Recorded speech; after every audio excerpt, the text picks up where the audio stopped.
فيلمنا بيبدأ مع روز اللي بتوصل متأخرة لشغلها، وبنعرف إنها بتشتغل مصممة أزياء ومساعدة لمصمم أزياء مشهور اسمه جوندر اللي بيحرجها قدام زمايلها بسبب التأخير، وبتقول له إنها كانت هتعمل حادثة لكنه ما بيهتمش وبيتريق عليها لحد ما كل زمايلها بيضحكوا عليها باستثناء تشيلسي اللي بتشتغل عارضة أزياء واللي بتحب روز جدا لأنها أختها بالتبني، لأن عيلة روز ماتوا من زمان وعيلة تشيسلي هي اللي تبنت روز. وبعدها بنشوف شخص اسمه إياد وهو مصور بيشتغل معاها وبيطلب من روز إنها تخرج معاه في الحفلة اللي عملها جوندر، فبترفض لأنها بتحس إنها مش جميلة، وبتستغرب روز من إصرار إياد عشان يخرج معاها، فبتوافق وبتنبسط لأنها معجبة بإياد من زمان لكن من غير ما يعرف حقيقة مشاعرها. كان عمرها ما قدرت تعبر عن مشاعرها، وبتفرح تشيلسي وبتختار معاها فستان عشان الحفلة. وبالليل بتوصل روز للحفلة وبتتكلم هي وإياد وبتعرفوا على بعض، وإنها تتمنى تكون مصممة أزياء مشهورة، وإن ده بيزود الثقة بالنفس وبيعجب بتفكيرها. وهو بيقول لها إنه يتمنى يكون مصور صحفي، وبتقف هي وإياد يتكلموا وبيبدأوا إنهم يتعرفوا على بعض أكتر، وبيقول لها إنه كان حلمه يبقى مصور صحفي. وبتفضل روز مرتبكة وبتحاول تخبي نفسها من حاجة، وبيسألها إياد عن السبب وبتقول له إنها سرقت الفستان من الشغل. بعدها بتروح للحمام وبتسمع بنتين من ورا باب الحمام بيتكلموا عنها، وبتقول واحدة منهم إن تشيسلي هي اللي طلبت من إياد يخرج مع روز، وده لأنها بتتعاطف معاها بسبب إحساسها بالوحدة وعدم الثقة بنفسها. فبتنهار روز وبتروح تتخانق مع تشيسلي، لكن بتقول لها إنها ما كانتش قصدها تزعلها وعايزة تساعدها بس. فبتروح روز من الحفلة وهي متعصبة، وتشيسلي بتحاول تمنعها، لكن روز بتركب الموتوسيكل وبتمشي وبتبقى مش مركزة في الطريق، فبتعمل حادثة كبيرة. وبعد أسبوع بتفوق روز في المستشفى وبيظهر إن الحادثة سببت لها إصابات كتير في كل جسمها، وإنها كانت في غيبوبة، وتشيسلي هي اللي كانت معاها طول الوقت. وبيجي الدكتور وبيطمن روز إن حالتها مستقرة، ووجود الشاش على وشها بسبب إنها اتصابت في الفك وفقدت أجزاء كتير من جلد وشها، فاضطروا إنهم يقفلوا الجرح ده بالأسلاك، وعشان كده هتحتاج عملية تجميل. وبيقول كمان إنها اتصابت في معدتها، وعشان كده في جرح كبير في المنطقة دي، وكمان هتضطر تمشي على نظام غذائي. وبتصر روز تشيل الشاش وتشوف شكل وشها، وبتنصدم لما بتشوف إن نص وشها كله متاكل، حتى إنها ما بتقدرش تتكلم ولا تاكل عادي. وبتكتب أي حاجة هي عايزة تقولها، وبتبكي روز وبتعرف إن حياتها انتهت،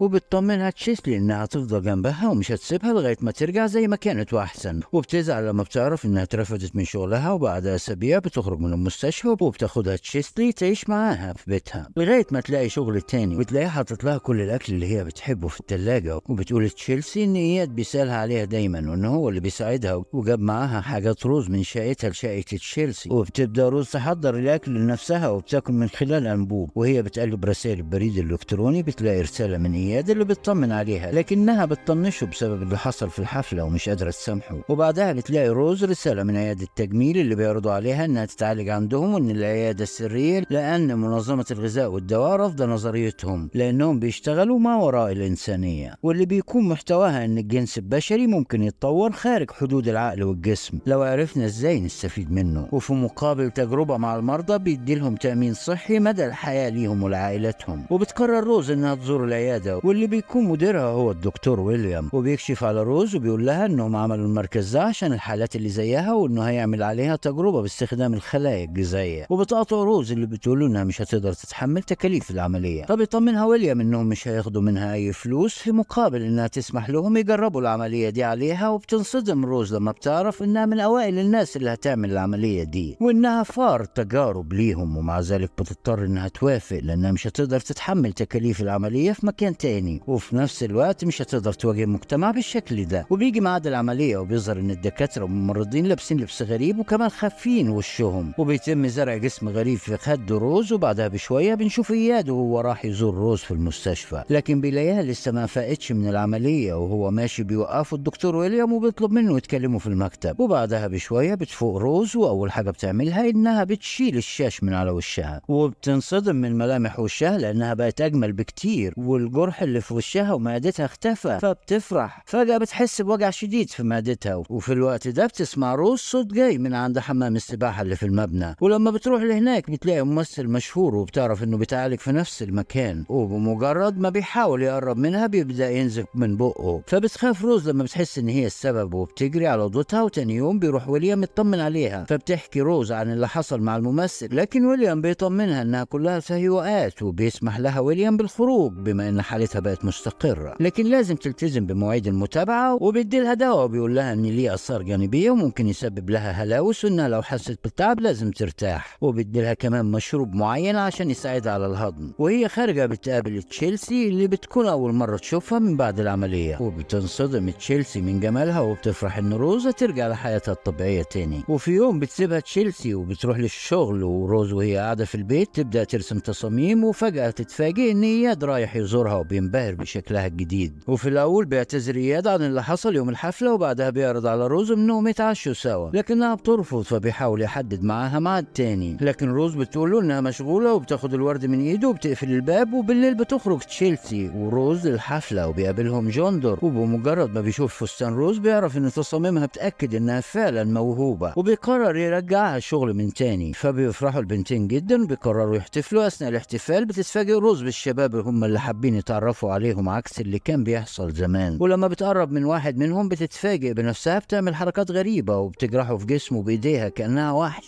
وبتفوق بعدها روز على سريرها وبتفهم ان كل ده هلاوس اللي بيسببها الدواء، وبعدها بتاخد المشروب عشان تفطر بيه. وفي الوقت ده بنشوف الممثل دوم وهو في تصوير بيتخانق مع واحد معاهم في اللوكيشن، وبيهجم عليه دوم وبيعضه وبيشيل جزء من جلده، وبسبب اللي حصل بيترعب كل اللي في المكان وبيحاولوا انهم يسيطروا على دوم. بعدها بنرجع لروز اللي بتحس بوجع شديد في معدتها لدرجة انها بتفقد الوعي، وبتفوق بعدها وبتبقى لسه جعانة فبتشرب باقي ازازة المشروب، ولما بتشوف قطعة لحم نية في التلاجة بتشرب الدم اللي عليها وهي مستمتعة. فلما بتشوف انها بتحب الدم خافت من نفسها، فبتتصل بتشيلي لانها بتبقى في شغلها ومش بترد عليها. وفجأة بتسمع خناقة في الشارع، ولما بتنزل عشان تشوف اللي حصل بتلاقي شاب مغرور بيهين بنت في الشارع، فبتقرب منه، ولما بتركب العربية بتهجم عليه وبتعضه. وتاني يوم بتفوق روز في اوضتها، لكن المرة دي بتلاقي على ايديها اثار دم، وده اللي بيأكد لها ان دي ما كانتش تهيؤات ولا هلاوس. فبتترعب روز وبتقرر انها تروح تقابل ويليام، وبتقول روز انها كل مرة بتحس بوجع في معدتها بتبدأ تتخيل انها بتأذي الناس، فبيطمنها ان ده كله هلاوس وان البنج بيأثر على الانسان وبيخليه يحب اكلات ما كانش بيحبها، وان ده سبب حبها لشرب الدم. وبعدها بترجع روز لشغلها بعد ما قررت انها تركز في الشغل وبس وتتجاهل اي حاجة تانية. وفي اليوم ده بيشوف جوندر التصاميم اللي كانت شغال عليها الفترة اللي فاتت وبينبهر بيهم لدرجة انه بيقرر يضمهم لمجموعته الجديدة، وبيطلب من روز تشتغل معاه على تصاميمه الجديدة في الكوليكشن بتاعه. فبتفرح روز جدا وبتتحمس. وفي الوقت ده بيفوق الشخص اللي عضه دوم، وبنعرف انه خضع لجراحة تجميل في وشه، لكن مجرد ما بيفوق بتظهر عليه اعراض مشابهة لاعراض روز، فبيعض الممرضة. لما بيحاول الدكاترة انهم يهدوه بيعضهم هم كمان، وبسبب اللي حصل بيتم استدعاء مركز التحكم في الامراض، واللي بيشخصوا ان ده مرض بيدمر الجهاز العصبي وبيخلي الشخص مجنون وبيأذي نفسه والناس. والمرضى في المستشفى بيبداوا انهم يحسوا بالخطر لدرجة ان اي حد بيفقدوا السيطرة عليه بيقتلوه فورا قبل ما يعدي حد تاني. وبيقول الطبيب انهم لازم يسيطروا على الموضوع ده قبل ما يخرج بره المستشفى، لان وقتها هيتحول لوباء عالمي. وبيرفض الطبيب يبلغ على اي حاجة من اللي بيحصل بسبب خوفه من انتشار الرعب بين المواطنين. وفي نفس الوقت بيروح اياد يتكلم مع روز وبيعرض عليها لتاني مرة انهم يخرجوا سوا، والمرة دي بتوافق روز وبتبدأ تحكي عن حالتها الصحية، وبتحكي كمان عن التهيؤات اللي بتعاني منها. وبتستغرب من اياد انه مهتم بصحتها، وفجأة بتحس بألم في معدتها وبتدخل الحمام وبتلاقي كائن متوحش جوه بقها، فبتنرعب وبتمشي. وفجأة بيهجم على المكان الشخص اللي عضته روز في العربية وجاي ينتقم منها، وبيعض اكتر من شخص في المكان، لكن اياد بيقدر انه يسيطر عليه وبيضربه. وفي الوقت ده بتكون روز مشيت، وبتفوق تاني يوم وهي مش فاكرة ازاي رجعت البيت ولا عارفة ده كابوس ولا حقيقة. ولما بتحاول انها تتصل بويليام مش بيرد عليها، بتسيب له رسالة بتحكي فيها على اللي حصل. وبتروح روز عشان تفطر، فبتقع منها ازازة المشروب وبتنصدم لما بتكتشف ان المشروب عبارة عن دم، وعشان كده بتقرر انها توقفه فورا وبيبدأ التجهيز لعرض الازياء. في اليوم ده بتقابل روز اياد وبتعتذر له انها مشيت وسابته لان الادوية بتخليها مشوشة ومش واعية لتصرفاتها، حتى مش عارفة وصلت البيت ازاي. فبيقول اياد ان هو اللي وصلها، وبعدها بيجمعوا كل العارضات وبيقرر جوندور ان تشيلي هي اللي هتلبس الفستان اللي من تصميم روز وهتختم بيه العرض. فبينبسطوا البنتين لان ده حلم حياتهم، وفي نفس الوقت بيعلنوا عن حالة الطوارئ وانهم مش قادرين يسيطروا على المرضى، وبيطلبوا وبيطلبوا من الناس تقعد في البيوت ويبعدوا عن الحيوانات أو البشر اللي تصرفاتهم غريبة. وبالرغم من كل ده بيصر جوندر إن عرض الأزياء يكون في ميعاده، وبيبدأ عرض الأزياء وبتتفاجئ روز إن تشيلسي لسه ما وصلتش. وفي الوقت ده بيجي لها اتصال من ويليام اللي بيطلب منها تروح له العيادة في أسرع وقت.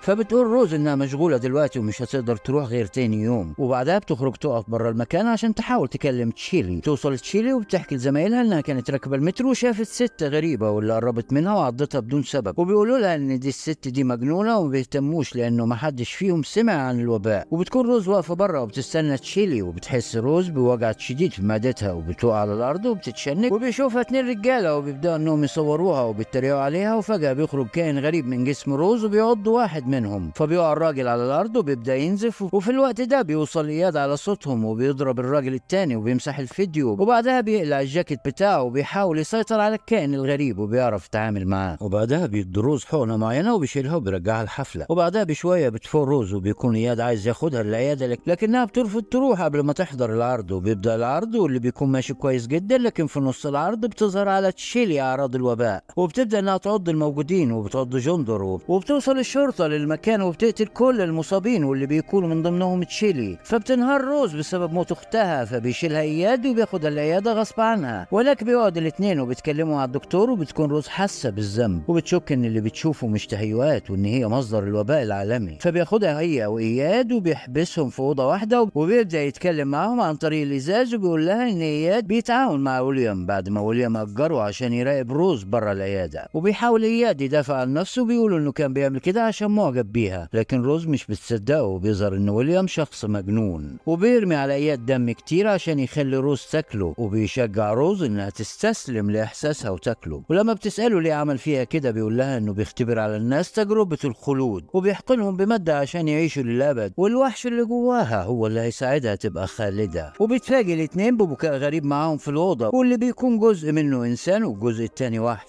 فبيقول لهم ويليام إن دي زوجته وإنه فشل في علاجها من السرطان، فتبرع بجسمها عشان يعمل عليه أبحاث لحد ما لقى طريقة يخليها عايشة بيها بجسم الوحش ده. وفجأة بيخرج الوحش من جسم روز وبيهجم على إياد، فبتمسك روز السكينة وبتفصل الوحش ده عنها، لكن إياد بيكون خلاص مات. وبتقرر روز إنها تنتقم من ويليام، فبتقتل زوجته اللي معاهم في نفس الأوضة وبعدها بتقتل نفسها. وفي الوقت ده بيتم الإعلان عن السيطرة على الوباء، وإن أي شخص ما جابش معاه اللقاح فايدة بيقتلوه. وبعدها بنشوف الدكتور ويليام بيحضر لحمة نية وكاس الدم وبيصحي روز عشان تاكل. وبتنصدم روز لما بتلاقي نفسها لسه عايشة وإنها ما تقدرش تموت حتى لو قتلت نفسها، وبتفضل تصرخ وتخبط على الإزاز وهي عارفة إنها محبوسة للأبد ومفيش حد يعرف عنها حاجة وإنها بقت خالدة. وهنا بيخلص الفيلم. لو عجبك ما تنساش اللايك، وعشان تشوف ملخصات أكتر ما تنساش تشترك في القناة، قناة مامو أفلام.